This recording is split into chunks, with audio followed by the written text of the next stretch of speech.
Bienvenidos a esta exploración de hoy.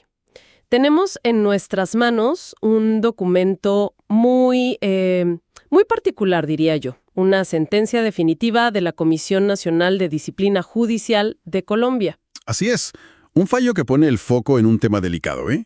El cruce entre la función pública judicial y el ejercicio activo de un ministerio religioso. El caso concreto: un funcionario de un juzgado que, al mismo tiempo, era la cabeza visible de una iglesia. Y bueno, la pregunta que surge es casi inevitable. ¿Permite la ley colombiana esa dualidad? ¿Se puede hacer ambas cosas? Exactamente.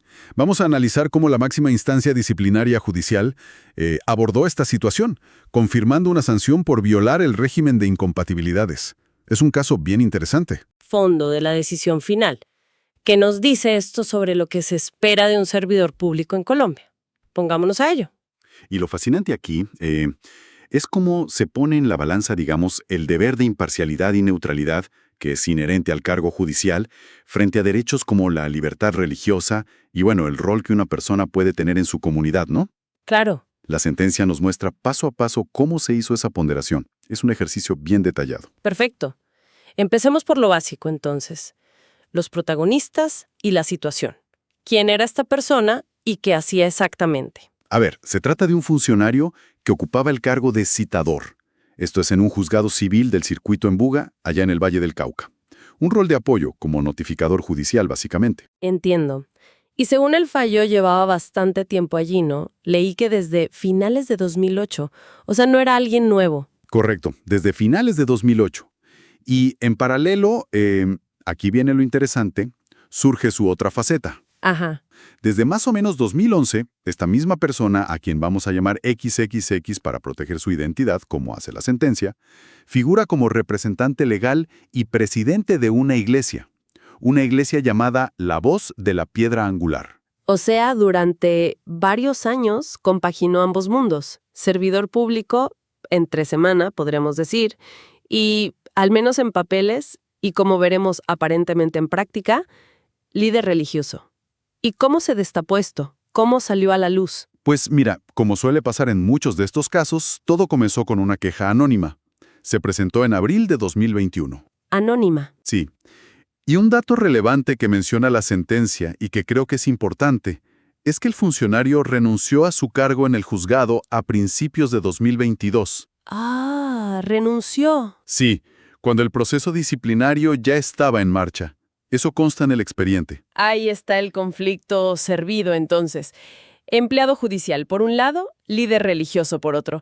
Y aquí es donde la ley entra a decir, un momento, ¿pueden ir juntas esas dos cosas? Exactamente. Ese es el nudo gordiano, como dicen. La Ley 270 de 1996, que es como la Biblia de la organización judicial en Colombia, establece reglas muy claras sobre qué cosas no puede hacer alguien que trabaja en la rama judicial. Son las famosas incompatibilidades. Y en este caso, ¿cuál fue la regla específica, el artículo que se consideró violado? El punto clave es el artículo 151 de esa ley, la Ley Estatutaria de Administración de Justicia. Específicamente, el numeral 5. ¿Y qué dice? Dice, sin rodeos, que el ejercicio de cargos en la rama judicial es incompatible con el desempeño de ministerio en cualquier culto religioso. Así, textual. Entendido. Entonces, la acusación formal fue: usted es citador, un cargo en la rama judicial, pero también es representante legal y presidente de esta iglesia. Y eso, a ojos de la ley disciplinaria, se considera desempeñar un ministerio. Por lo tanto, está violando la norma. ¿Así fue? Tal cual. Esa fue la imputación que se le hizo formalmente en diciembre de 2022. Y ojo, la ley lo parece distinguir, en este punto, entre si eres un juez de alta corte o un citador. La incompatibilidad aplica al ejercicio de cargos en general. Lógicamente, el funcionario se defendió. Tuvo que presentar sus argumentos. ¿Cuáles fueron los principales? Uno intuye que la libertad religiosa debió ser uno de ellos, ¿no? Sí, claro, por supuesto. Sostuvo que sus actividades religiosas eran los domingos, su día libre. Invocó, como era de esperarse, su derecho fundamental a la libertad religiosa y de cultos, que está garantizado por la Constitución y por tratados internacionales. Argumentó que una cosa no interfería con la otra. Y dijo algo más, porque a veces la defensa se centra también en el desconocimiento de la norma. Yo no sabía que eso no se podía. Precisamente. Ese fue otro de sus puntos centrales. Afirmó que él desconocía esa prohibición específica. Dijo algo así como que la incompatibilidad que todo el mundo tiene en mente, o la más conocida, es la de meterse en política, Ah, claro. pero no la religiosa. Como que esa no era tan obvia para él. Intentó matizar también por el lado de su cargo, ¿verdad? Como diciendo, bueno, pero yo soy solo un citador, no un juez que toma decisiones. Exacto. Añadió eso, que su puesto no era de alta responsabilidad, que no requería título profesional, quizás sugiriendo que por eso no estaba tan obligado a conocer al dedillo toda la normativa aplicable a los altos cargos judiciales. Entiendo la línea de defensa. Y mencionó también, como un detalle adicional que consta en el expediente, que lo grabaron en un acto religioso sin su permiso, aunque esto último no parece haber sido el foco principal. Bien, entonces tenemos la acusación basada en la incompatibilidad, las pruebas de los dos roles simultáneos y la defensa argumentando libertad religiosa, día libre y desconocimiento. ¿Cómo evaluó esto en la primera instancia, la Comisión Seccional de Disciplina Judicial del Valle del Cauca? Bueno, la comisión seccional hizo su tarea, Revisó los documentos. Y eran bastante claros. Estaba el acta de posesión en el juzgado, de 2008. Estaba la resolución oficial del Ministerio del Interior que reconocía a la Iglesia la voz de la piedra angular, con él como representante legal, desde 2011. O sea, ¿pruebas oficiales? Sí, y actas internas de la misma Iglesia donde aparecía como presidente, incluso desde 2010. Las fechas no dejaban lugar a dudas sobre la simultaneidad durante años, varios años. Mencionaste antes un video. ¿Qué papel jugó ese video en la decisión? Reforzó la idea de que no era un simple cargo administrativo en la iglesia, ¿sabes? La sentencia indica que el video lo mostraba actuando como guía espiritual desde un púlpito.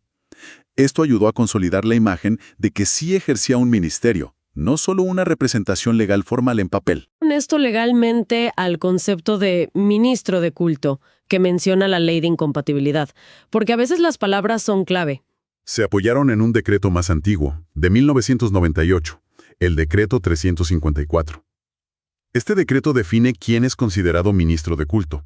Básicamente, alguien dedicado de forma estable a funciones religiosas y que esté acreditado por su iglesia o confesión. Ajá. Consideraron que ser el representante legal reconocido oficialmente por el Ministerio del Interior cumplía esa condición de acreditación. Y el video, junto con los cargos internos como presidente, mostraban la dedicación estable a funciones religiosas. Encajaba. Entonces, con todo eso sobre la mesa, veredicto de la primera instancia. Culpable. Concluyeron que sí violó la incompatibilidad del artículo 151, numeral 5. Y aquí viene la calificación de la falta. La consideraron gravísima. Gravísima. Directamente. Sí, el Código Disciplinario, que es la Ley 1952 de 2019, es muy claro en eso. Actuar teniendo una incompatibilidad vigente es una falta de máxima gravedad. Está tipificada así. Ok, falta gravísima. Y respecto a si lo hizo a propósito, con intención, o si fue más bien un descuido, la culpabilidad, ¿cómo la calificaron? La calificaron como culpa gravísima. Este punto es crucial.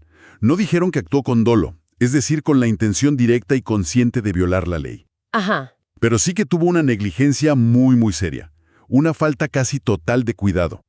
Argumentaron que todo servidor público, sin importar el cargo, tiene el deber de conocer las reglas que le aplican, especialmente las incompatibilidades y las inhabilidades.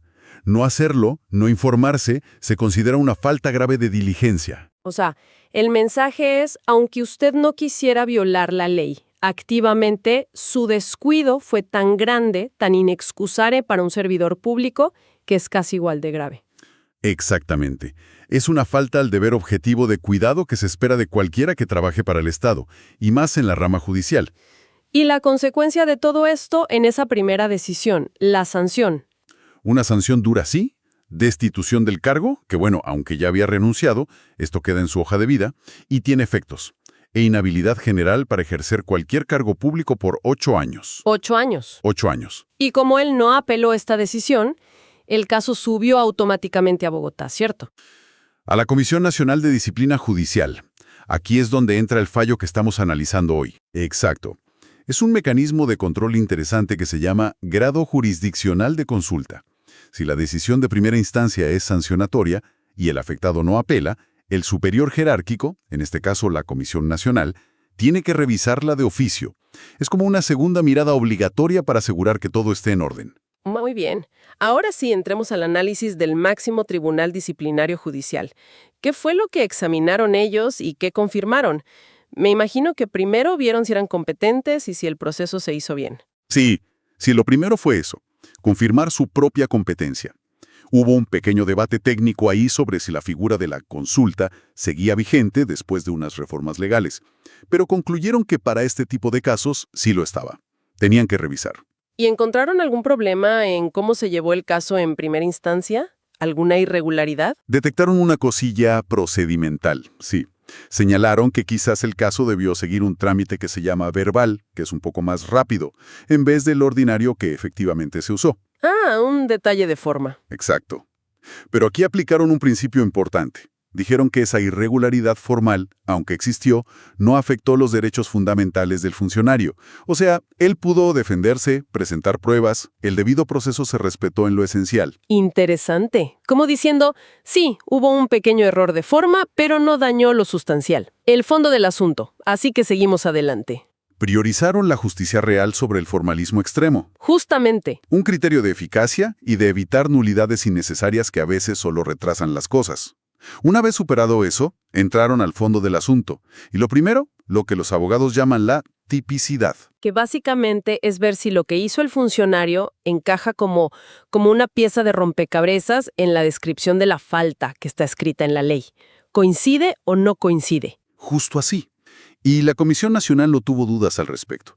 Confirmaron que ser citador en un juzgado y, a la vez, ser representante legal, presidente y, además, guía espiritual de la Iglesia, como mostraban las pruebas, pues encajaba perfectamente en la prohibición del artículo 151, numeral 5. Claro. Las pruebas documentales y el video eran claros, y el rol que él desempeñaba en la Iglesia cumplía la definición de ministro de culto según la normativa aplicable que ya mencionamos.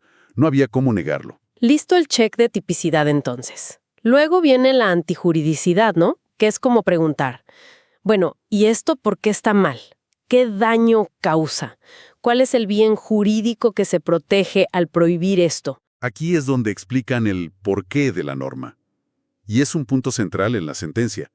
La razón de ser de esa incompatibilidad, insisten, es proteger valores esenciales de la administración de justicia, la imparcialidad y la neutralidad.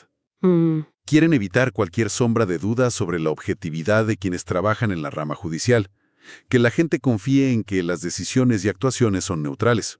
Entonces, no es tanto que ser religioso sea malo, por supuesto que no, sino que ejercer un ministerio activo, un rol de liderazgo religioso visible, mientras se está en un cargo judicial, puede generar percepciones de parcialidad o, al menos, confusión de roles ante la ciudadanía.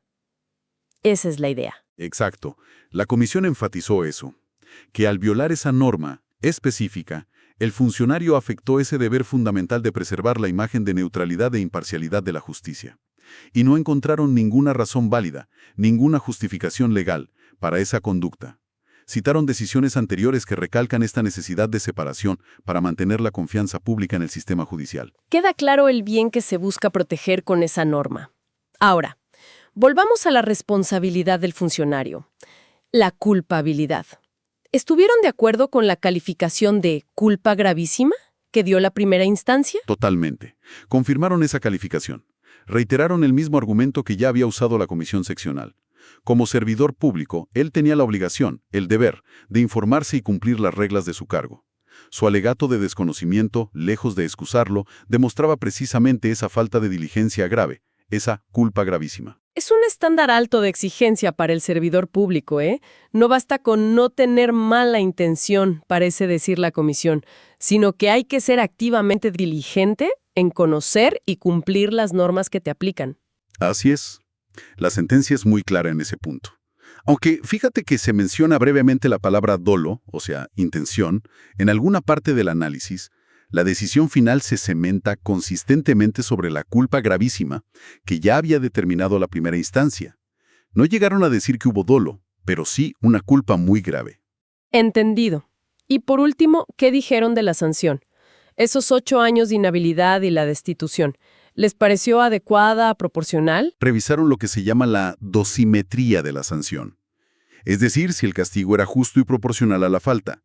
Vieron que la ley, el código disciplinario, para faltas gravísimas cometidas con culpa gravísima, establece un rango de inhabilitación de 8 a 10 años, además de la destitución. Ah, ok.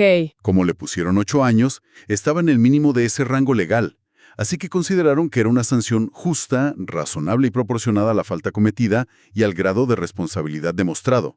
No la vieron exagerada. Entonces, la conclusión final de la Comisión Nacional de Disciplina Judicial, después de revisar todo el expediente, todo el proceso, fue: Confirmar.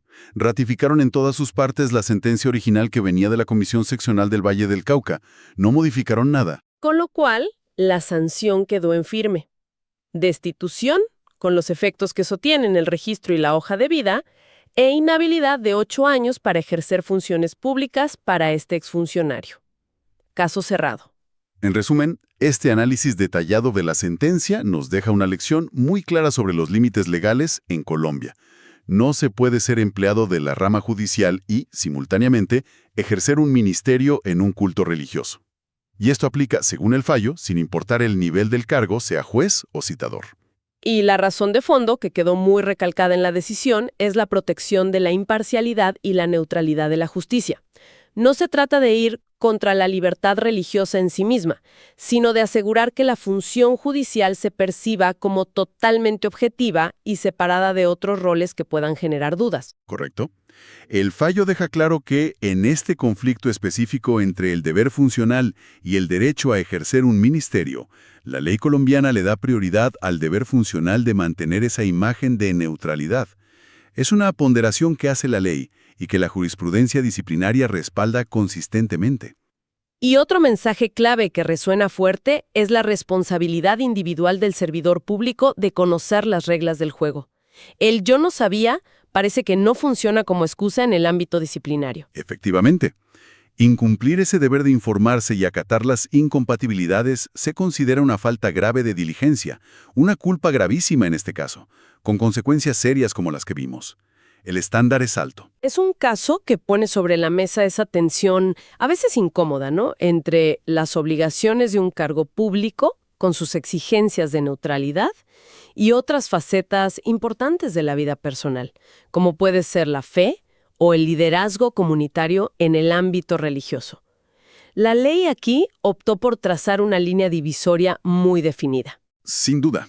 Es un recordatorio de que ciertos roles públicos, por su naturaleza, exigen una dedicación y unas restricciones particulares que pueden afectar otras áreas de la vida. No es algo trivial. Y para ir cerrando, recojo algo que dijo el funcionario en su defensa y que me dejó pensando.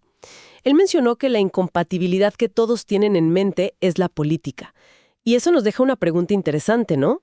¿Es realmente realista esperar que cada servidor público, desde el magistrado hasta el empleado de nivel operativo como un citador, conozca al detalle absolutamente todas las inhabilidades e incompatibilidades que pueden estar escondidas en la maraña de leyes y decretos?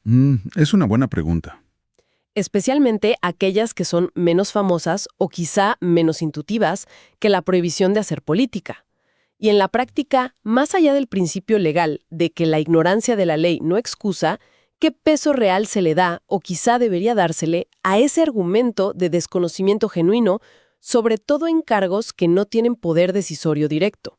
Es algo para reflexionar sobre las expectativas versus las realidades del servicio público. Sí, es un punto válido para la reflexión. La tensión entre la exigencia legal y la realidad práctica del conocimiento normativo es un debate constante en el derecho disciplinario.